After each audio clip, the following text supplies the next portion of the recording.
मंत्री गिरीश महाजन यांच्याकडून गोकुळ गीतेंशी ओझर विमानतळावर चर्चा करण्यात आल्याचं समजतंय।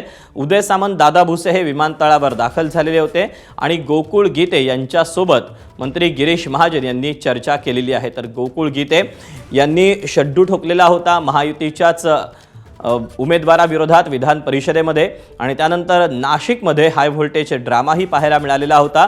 अखेर आता गिरीश महाजन यांच्याकडून गोकुळ गीतेंची समजूत काढण्यात येते। आता ही समजूत काढण्यात आल्यानंतर गोकुळ गीते हे आपला काय नेमका निर्णय घेतात, यानंतर त्यांची पुढची काय पावलं असणार आहेत हे पाहणं महत्त्वाचं असणार आहे।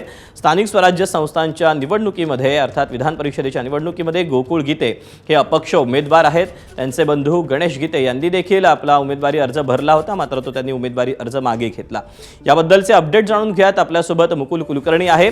मुकुल, या दोघांमध्ये काय नेमकी चर्चा झाली याचा काही तपशील कळू शकलाय का?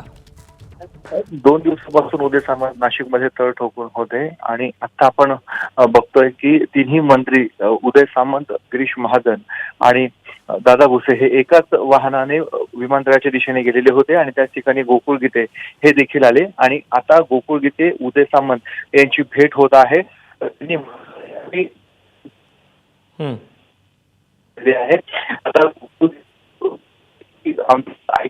अशा स्वरूपात कालही उदय सामंत आणि गिरीश महाजन यांनी केलं होतं आणि आज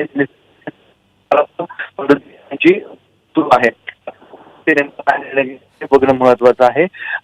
उदय सामंत यांच्या गोटात अशी माहिती मिळते आहे की कदाचित गोकुळ गीते यांना मुंबईला देखील उपमुख्यमंत्री एकनाथ शिंदे यांच्या भेटीसाठी गोकुळ गीते यांना घेऊन जाण्याची देखील शक्यता आहे। त्यामुळे थोड्याच वेळामध्ये स्पष्ट होईल नेमकं या ठिकाणी काय काय घडतंय।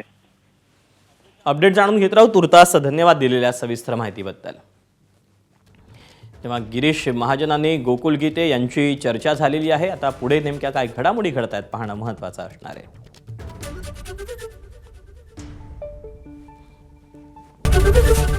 एबीपी माझा, उघडा डोळे बघा नीट।